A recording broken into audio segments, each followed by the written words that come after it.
to Mlc TV News Hour, reaching you live from the city of Lokoja, the Confluence State of Nigeria. I am Sherifat Mohammed. The headlines. Federal government to build national libraries prototypes in 12 states to improve its services and promote reading culture among the youth in the country. Governor Bello congratulates the Ohinoyi of Ebiraland at 93, described the highly reverend foremost first-class royal majesty as a gift of inestimable value to Ebiraland, Kogi State, and Nigeria at land. NDLEA seizes 21,160 kg codeine in Lagos port. And AFCON 2021, Senegal wins Nations Cup for the first time. Now the news in detail. The federal government has promised to build 12 prototype libraries in some states to improve its services and promote reading culture among the youth in the country. Speaking at the groundbreaking of the multi-million-naira prototype library building in Ilori, Kwara State, the national librarian, Professor Chiwe Anunobi, said the library would boost research and deepen reading culture in Nigeria. Anunobi, who officially handed over the project site to the contractor, Kedros Net Limited, at a brief ceremony in Lorry, commended President Buhari-led administration for prioritizing the development of library program in Nigeria. She explained that the mandate is to have a branch of National Library in all the states of the Federation, saying currently there are 33 branches and that out of this number, 12 is running prototype, while 22 is being operated on temporary office accommodation. She disclosed that the National Library had no presence in 4 states, Anambra, Zamfara, Kebbi, and Delta, because the states have not indicated interest, just as she commended the government of Kwara State for providing land for construction of the National Library edifice in the state with minimum cost.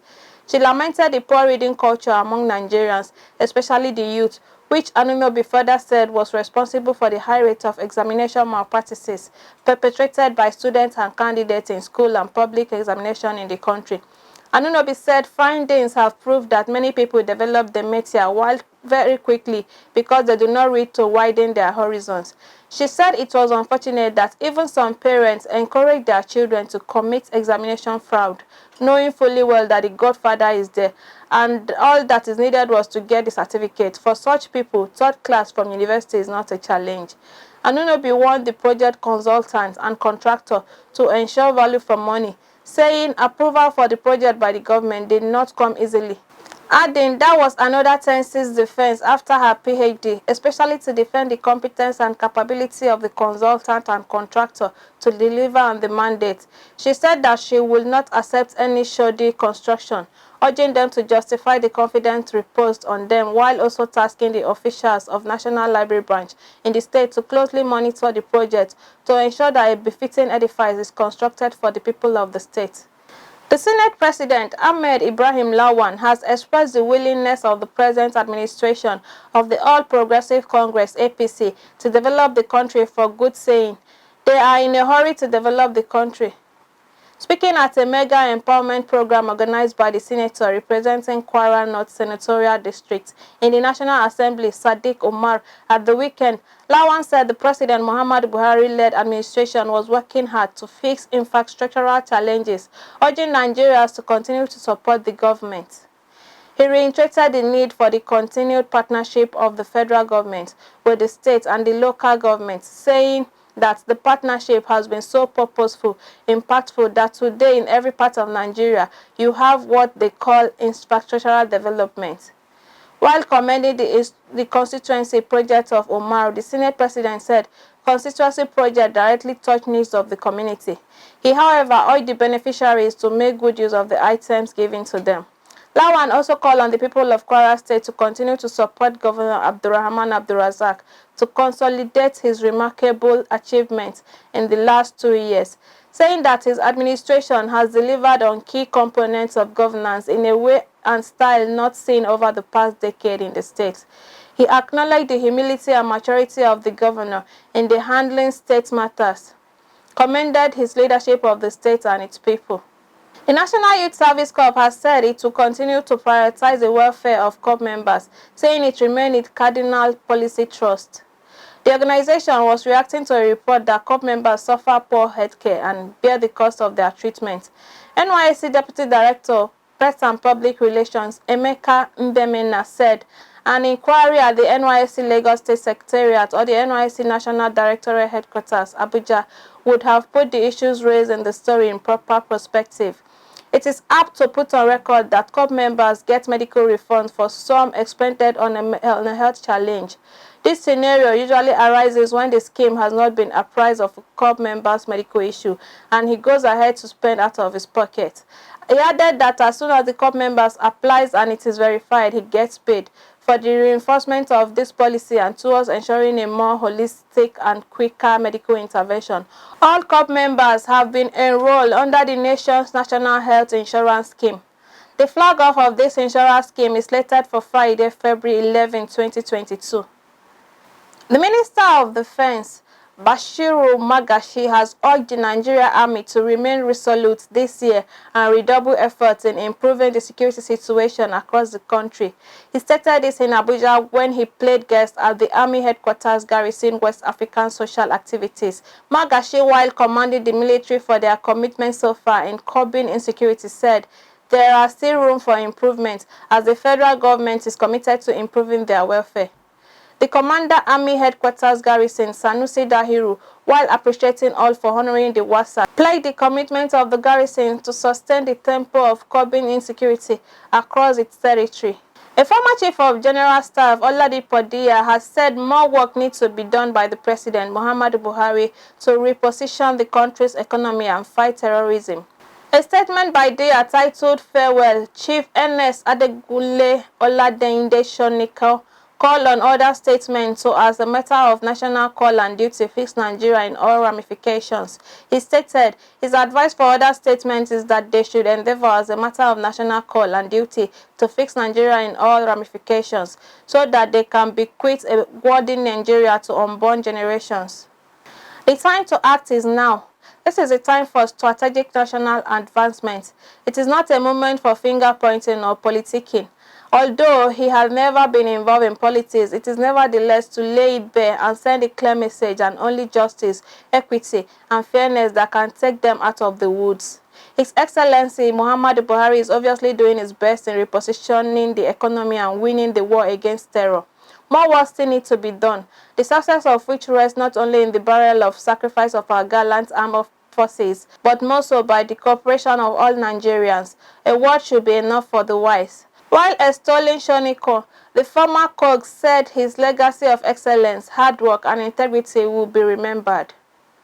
Former Lagos State Governor and APC presidential aspirant Asiwaju Bola Ahmed Tinubu has returned to Nigeria from London, the United Kingdom, after a consultation trip. The former Lagos governor arrived at the Murtala Mohammed International Airport in Lagos on Sunday.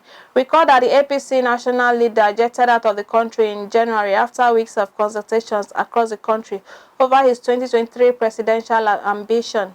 He was rumored to have visited European country to rest and undergo a medical checkup, while a source in his camp said he went to visit his family in the UK. Tunde Rahman, Tinubu's media aide, later said his principal went to the UK for meetings and consultations. While in London, he had meeting with the UK chapter of the APC. In January, Tinubu visited President Muhammadu Buhari, during which he announced his intention to contest the presidency in 2023. As activities continue to gather towards 2023 general elections, some women from the southeast geopolitical zone have thrown their weight behind Governor Bello of Kogi State to succeed President Muhammadu Buhari. The group, under the aegis of Igbo Women Forum, boasted that they would do all within its power to mobilize at least 25 million votes for Bello in 2023 presidential election. To prove their words, the group said it would be holding a mother of all rallies in Abuja to declare their support for the governor of Kogi State. A statement on Saturday by its president, Lady Uju Obi, revealed that, among other qualities Governor Bello possesses is his priority for the nation's unity and security. Obi noted that, unlike other aspirants, Bello has shown the capacity to quell the rising tide of terrorism, kidnapping, and other criminal vices across the nation. She recalled that despite being a devout Muslim, Christian flogged the governor, perhaps the reason he built a chaplain inside the government house. At 46, she also believed that Bello represents a paradigm shift from the era of old, tired, and seemingly sick rulers. She said, Bello isn't just a youth, he has proven his mettle at the highest level and will need little time to hit the ground running. The Igbo women, however, urged all APC to forfeit the mooted idea of zoning a presidential ticket to the south. They said in their zone southeast, for instance, most of the aspirants are selfish and have not done as much for the masses like Bello has done, especially for women and youths. The group also vowed to rally around all the Igbo contestants, especially the delegates, to shun ethics sentiment and support the best man for the job. To them, Governor Bello is a godsend and the only man who can take Nigeria to the promised land. The women also believe Governor Bello was the only person who could make the Igbos president of Nigeria in this current democratic dispensation. We'll go on a short break. We'll be right back. Every country has its peculiar system of government. In Nigeria, we practice democracy, and this is applicable in some countries across the globe, including the United States of America.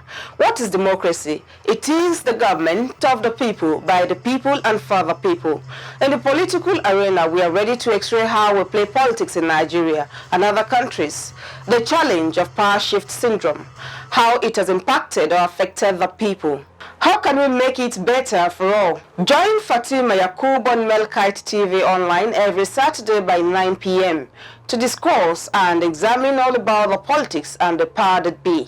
Mr. President, I was once there as an opposition senator. There was never a time that we called the president at that time, who was a PDP president, an insult. Because this is our institution, and if we don't conduct ourselves with dignity and respect, nobody will respect us. The heads of security in Nigeria made several different explanations for killings of our citizens. The Constitution of the Federal Republic of Nigeria 1999 as amended, I hereby forward for the confirmation by the Senate the appointment of the underlisted nominees as National Commissioners and Resident Electoral Commissioner for the Independent National Electoral Commission, INEC. To watch us, subscribe to our YouTube channel, Mlc TV. Like our Facebook page, Mlc TV, and follow us on our Instagram, Mlc TV 2021. We are here to inform, educate, and to criticize constructively. Don't miss it.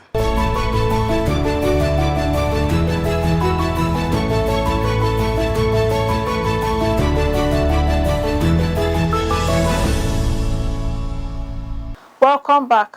Kogi State Governor Bello has congratulated the Ohinoyi of Ebiraland and acting president, Kogi State Council of Chiefs, His Royal Majesty Dr. Ado Ibrahim, on the occasion of his 93rd birthday anniversary. Governor Bello, in a congratulatory message signed by his Chief Press Secretary, Honorable Mohammed, described the highly reverend, foremost, first-class Royal Majesty as a gift of inestimable value to Ebiraland, Kogi State, and Nigeria at land. He said, on behalf of his family and the good people of Kogi State, he is extremely delighted to extend warm felicitation to His Majesty on this landmark occasion of attaining the age of 93 in good health.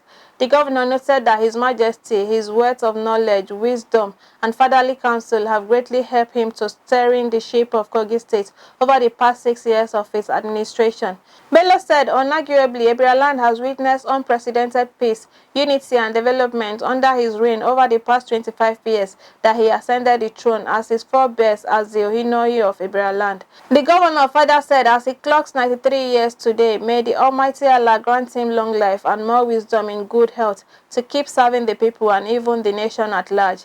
Recall, Dr. Ado Ibrahim was born on the 7th of February 1929 and succeeded Alhaji Sani Omolori on June 2, 1997 as the Ohinoyi of Ebiraland.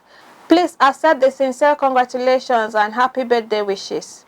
And from the entire Mlc TV management and staff, we wish His Royal Majesty Dr. Ado Ibrahim more fruitful years to celebrate in the land of the living. Happy birthday, Your Majesty. The Kogi State government wishes to report that the Okene Area Command of the Nigerian Police Force was attacked by gunmen numbering over 30 in the late hours of Sunday, February 6, 2022. The Commissioner for Information and Communication, Kingsley Fanwo, in a press statement made available to journalists on the 7th February 2022, stated that the attackers were shown the strength and efficacy of the Kogi security architectures as the local hunters, men of the State Vigilante Service, collaborated with other security security operatives to spontaneously foil the attack.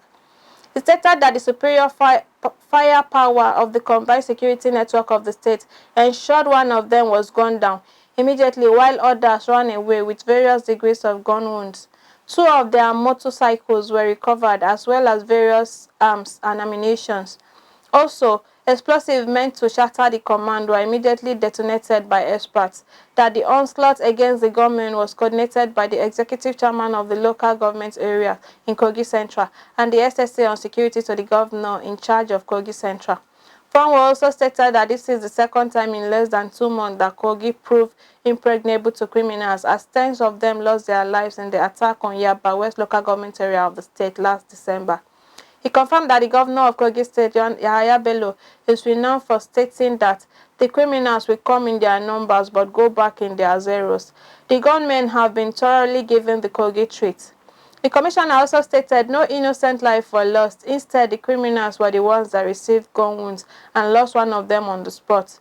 The government has called on the traditional medical homes and the medical facilities to report anyone with gun wounds to the nearest security formation, as our local hunters are giving them a run for their money in the bush right now. Kingsley Farmer promised to keep the populace updated on developments. He reinstated Governor Yabelo's wishes to assure all Kogites and residents of the state that the government will do everything humanly possible to secure their lives and property. The Niger State government has imposed a 24-hour curfew on Shiroro and Rafi local government areas of the state. The government said the decision was due to intelligence reports that bandits are moving into the state in large number. As a result of this, residents of Rafi and Shiroro have been told to remain in their homes from 5 p.m. on Saturday till further notice. Residents of Kuta, Guada, and Zumba have been locked down with heavy military patrol. The chairman of Shiroro local government area, Suleiman Dauda Chukuba, confirmed this development, saying anyone seen outside will be taken and treated as a terrorist. The Niger State Commissioner of Local Government, Chieftaincy Affairs and Internal Security, Emmanuel Umar Bagna, also confirmed the government had imposed the curfew, saying the measure would flush out the terrorists and expose those who are planning to invade the town. He appealed to the people of the affected communities to cooperate with security agencies as they try to restore peace to the area. Over 22,160 kilograms of codeine syrup, methamphetamine, and skunk have been seized at the Apapati port and a notorious drug den in the Akala area of Mushi, Lagos State in 2 major operations in the state by operatives of the National Drug Law Enforcement Agency. It was learned that a total of 14,080 kilogram codeine syrup, 8,080 liters, and 4,352.43 kilogram code caps used to conceal the former in a 40-foot container imported from India were intercepted at the Apapa port. A statement by the NDLEA Director of Media and Advocacy, Femi Babafemi, said the seizure followed intelligence from foreign partners and cooperation of other port stakeholders. 5 of the suspects were said to be females. Meanwhile, a female drug kingpin, Jamila Seriki, who is one of the owners of the 12,385 pallets of loud imported from Ghana and intercepted at the Eko Athletic Beach, Victoria Island, Lagos, has been arrested by narcotic officers after weeks of manhunt. The NDLEA said Seriki, aka Iya Ilori, admitted to being one of the owners of the consignment seized, adding that her bag of drugs had jobless written on them when eventually identified and sorted. She had 16 bags with the inscription containing drugs weighing 768.85 kilograms. The agency said operatives in Delta State also arrested a 21-year-old student of the Federal Polytechnic Auchi, Kate Osagi, over a 17.6G designer drug she ordered from Onitsha, Anambra State. NDLEA operatives intercepted a truck marked LSD857XB coming from Epoma, Edo State with 885 blocks of cannabis sativa that weighed 738 kilograms. The sum of 400,000 naira paid to bribe the arresting officers were reportedly warehoused as part of exhibit for prosecution, just as 2 suspects, Ebonoluwa Babalola, 40, and Suleiman Shehu, 30, were arrested at Ganmo, Ilori, Kwara State with 90 kg of cannabis. Now on our sport news, let's join John and Malik.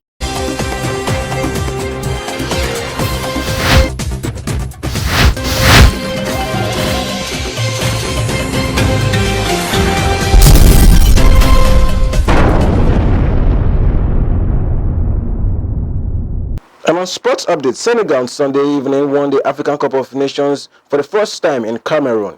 The Teranga Lions defeated the Pharaohs of Egypt 4-2 on penalties after extra time.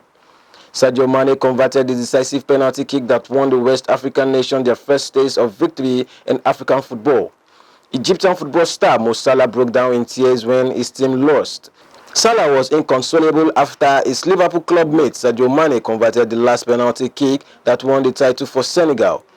He wept uncontrollably, ignoring consolations from his teammate and Mane, who offered his consummation. Meanwhile, early on Saturday, Cameroon claimed the third place after playing a 3-3 draw in extra time with Burkina Faso and went ahead to bear on penalties. Former Dutch international Mark Overmars on Sunday resigned as sporting director of Ajax after admitting sending a series of inappropriate messages to female colleague, the club announced.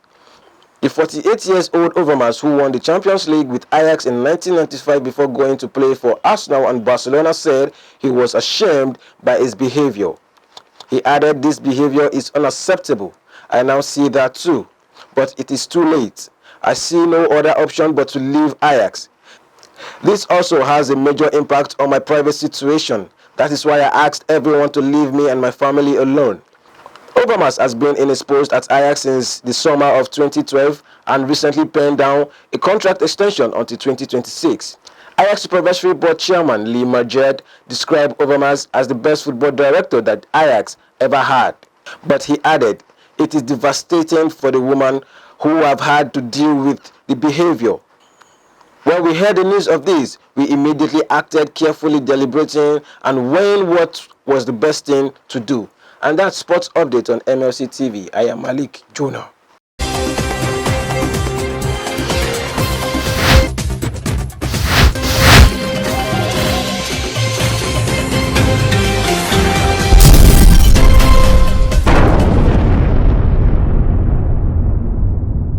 Thank you, Jonah. Over to Matthias Ayodeji Pizza for entertainment news.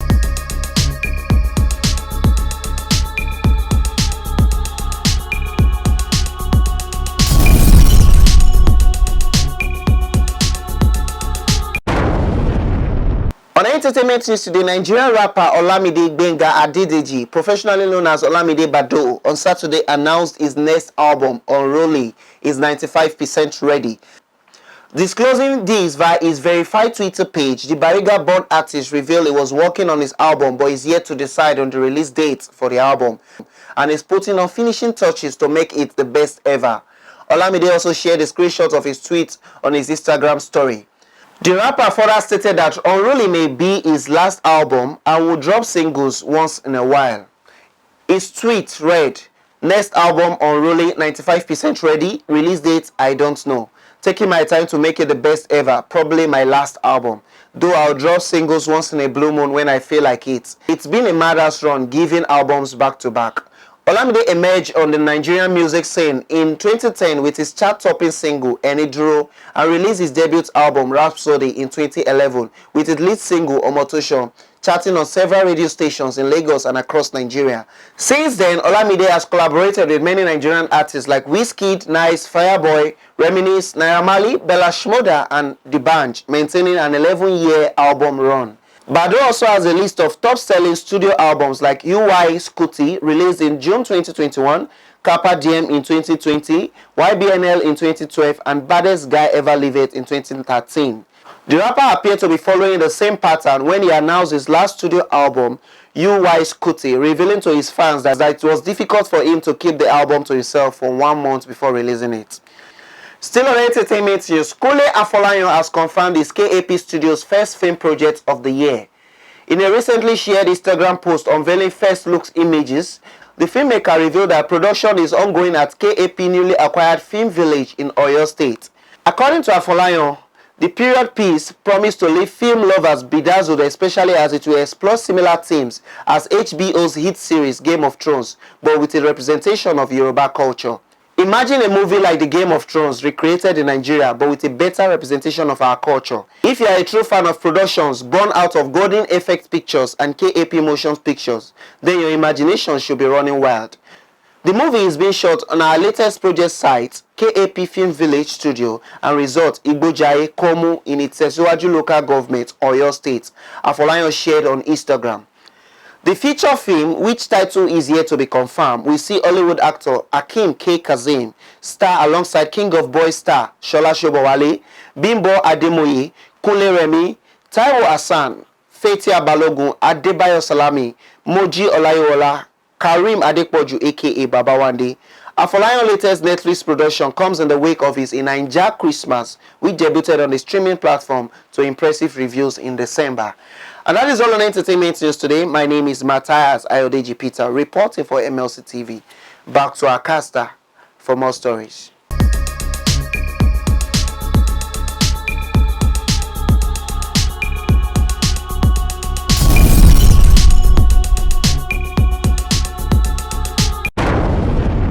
Thank you, Matthias. And that's today's news package. Do join us tomorrow via this platform. For your event coverage, for news, sponsorship, and advert placement, call the numbers displayed on your screen or visit any of our social media handles to drop your comments for us.